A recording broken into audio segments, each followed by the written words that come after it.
za korov. Pismo za korov? Šiblju. Za Šiblja nisam. Od koga? Od suda. Od suda pismo? Ajde, molim te. Znači, ako hoćeš, izaću ga ja. A šta treba da uradim? Na kojoj misliš? Na Živu ogradu? Da. A što od suda, ne razumem? Pa lepo smo ti rekli 3 puta. Skloni ga. Ako hoćeš, sklonit ću ga ja. Pa nemam nikakvo pismo od suda. Jesi ti mene tužio ili šta si radio? Pa morao sam, Ivana. Tužio si me?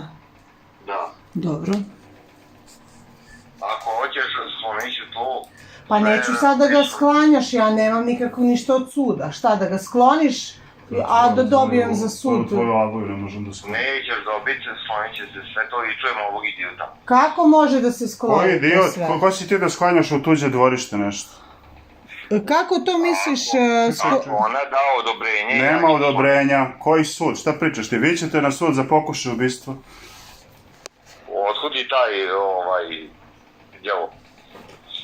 Tvoja dotična supruga, šta god ti je izjavila da ćemo najebati tog dana i mi smo pokušani, ubistvo na nas je pokušano od strane tvog sina, Pa verovatno. nemaš duha, čoveče, došao si ovde u ulicu na presisanje.